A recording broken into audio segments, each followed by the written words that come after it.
Welcome back. Welcome back to Farage at Large here in Folkestone, and there is no issue that is more contentious in Kent at the moment than what is going on in the English Channel.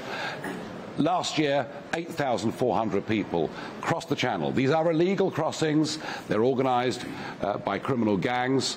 The people that come, well, it's interesting, isn't it? Because earlier this week, here in Folkestone, because Folkestone's always the front line of everything, there was a puppet, a 3.5-metre tall puppet of a Syrian girl, appeared here in Folkestone this week, and Jude Law, being the lovey that he is, turned up as if to say, isn't it wonderful, you know, we're opening our arms, we're offering the hand of friendship to poor people from all over the world.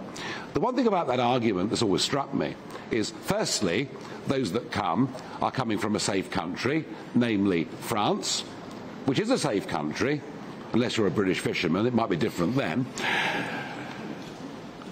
But that over 90% of those that have come this year aren't young Syrian girls, they're young men.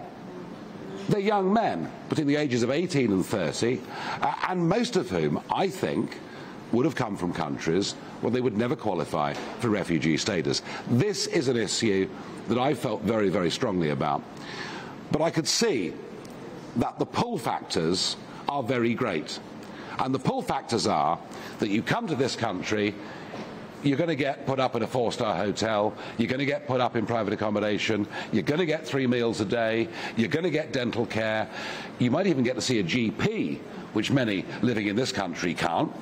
You'll get 38 quid a week spending money, and, if we're being frank about it, the illegal economy in this country is too big, and many will finish up working in the black market, earning cash in hand, although the reality for most will be, far from being Dick Whittington's dream, many of the men will end up in effective slavery, and as far as the women are concerned, well, you can make your own minds up on that. I said earlier this year I thought the number this year would be 20,000. Well, we're almost at 20,000 already, and if we get some good weather between now and Christmas, it will be 30,000. And next year, who's to say, unless something changes, this could be on the scale of the Mediterranean. I really mean it. So let's analyse what's going on here, and let's find out, is there a solution? And I'm joined, firstly, by Ivan Sampson, immigration lawyer at Privadas. Ivan, we can't go on like this, can we? Well, Nigel, look, I deal in facts. As a lawyer, I present facts, I look at the law and attach facts to the law. What did I just say that wasn't factual? Well, first of all, you said that most of these people are, you inferred they're economic migrants. I did. The reality is that if you heard the Home Affairs Select Committee on the 3rd of September, where Abby Tierney, the Home Office official giving evidence, said that the 2/3 of those crossing the Channel are genuine refugees. That's a fact. Okay. Is that because they're in fear of their lives and their liberty because of their religion or their race? Well, it's because the Refugee Convention says they are. They've been assessed and deemed to be refugees by the Home Office. That's a fact. But hang on a second, that's wrong, isn't it? No, that's absolutely correct. Because when it comes to, and it takes months or years, but when it comes to actually them being assessed, the vast majority fail. No. I'm talking about the Channel crossings. So am I. That's what we're talking about. So am I. So 70% of those coming across the Channel have actually claimed asylum previously. And this is the problem, because we can't return them to France. And the reason we can't return them, because we are no longer part of the Dublin Convention. That's the problem.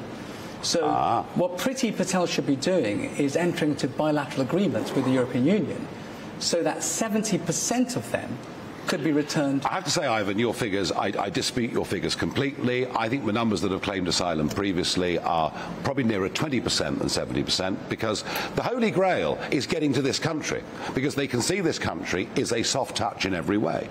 You know, we're going to give people 4-star accommodation, we're going to look after them medically, and they know. I mean, of those that have come this year, even if your figure was right, and it's not, but even if your figure was right, if the 30% that have come this year would never qualify, not one has been deported. Not one. There's a reason for that.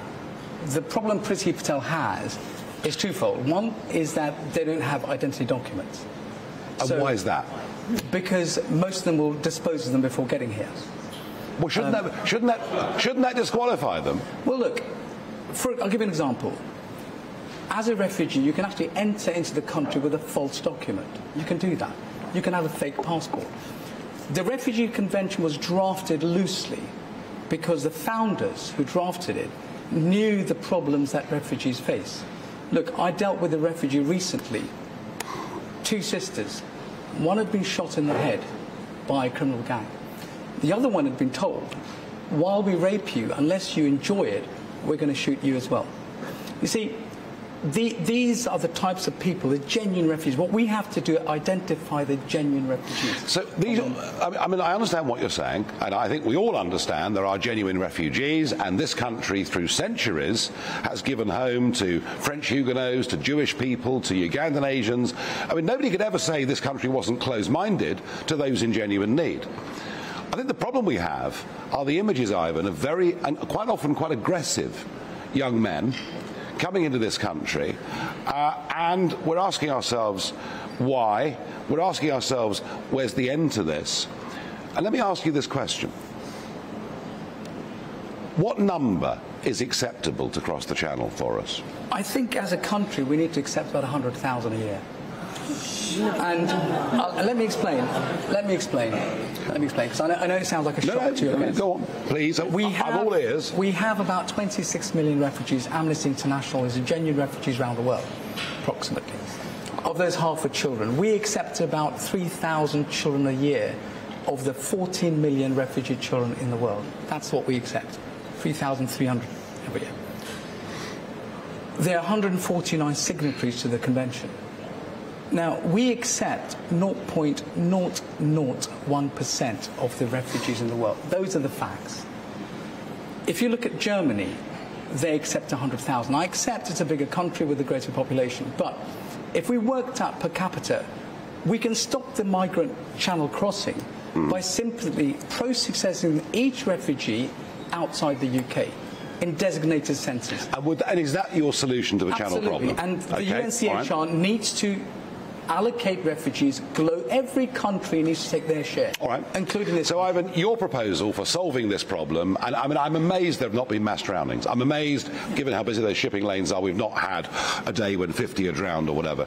Is your solution, and we may disagree on numbers, but is your solution to this, we have an offshore processing centre to see who is and is not a refugee? Absolutely. All right, I'm going to go to Out Mehmet, Migration Watch. I mean, you may disagree with the numbers that Ivan's put forward, but is the idea of an offshore processing centre perhaps allied to saying that anybody that wants to come across by boat will never be allowed to stay? Could that be a way through this problem? Where does one start? There's a great deal that I disagree with Ivan on, without going into detail. So before I come back to your question, let's start with detail. He says 100,000 a year. What do you think? Most certainly not. That's not really an answer, is it? Come on. Well, wait a minute. Let's bear in mind that over the last 20 years, just 20 years, 4.5 million overseas people, foreigners, 4.5 million have actually come to this country. So it's not as if we haven't got foreign people, immigrants coming into the country. I know we're talking about refugees, we're talking about asylum seekers. Germany, 100,000. How many of those does Germany actually wants to be there? A lot of them are there anyway. The Continentals, frankly, are in no position to lecture to us about how we treat asylum seekers and refugees. In France, those who apply for asylum, at the first decision that's made, the most recent figures that I've had, 20% were accepted, 80% were rejected. They failed. In this country, the first decision-making part of the process, 54% have been accepted. We have had thousands, be it the Syrian scheme, be it now the Afghan scheme, be it those who actually enter legally but then decide not to go, and when they're nabbed, what do? They appeal, they apply for asylum. With those that haven't gone back, it has nothing to do with the Dublin Convention, which was a total waste of time. It took a huge amount of resources actually to assess and analyse people, and then it was very much a case, many more coming in this direction than went in the other direction.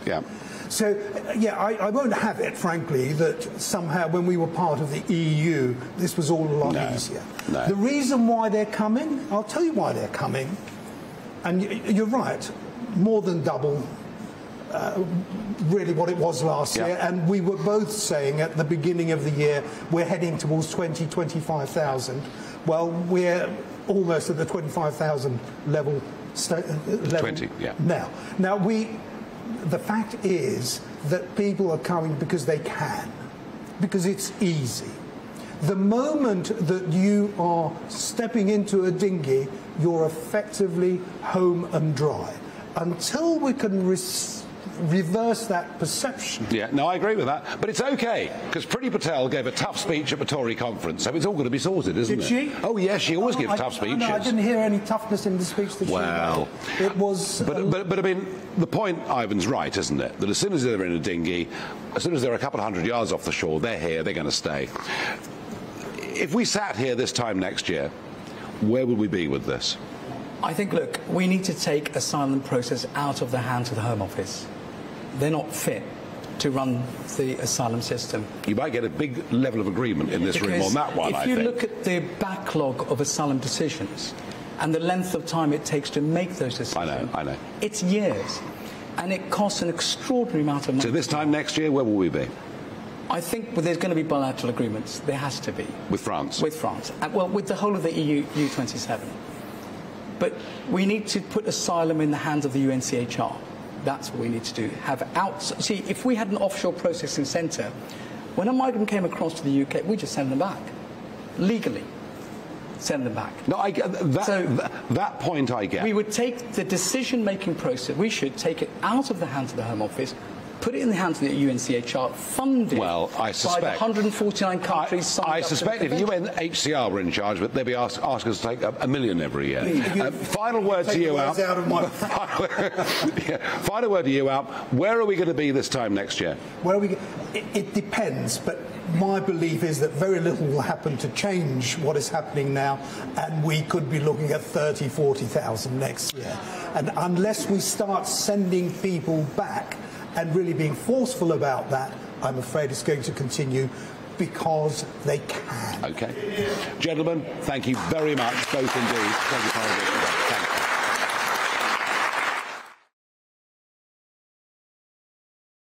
Welcome to the GB News YouTube channel. You can watch us live 24 hours a day, catch up on your favourite shows, and join in the conversation in the comments below. Don't forget to subscribe and you'll never miss any of our exclusive content.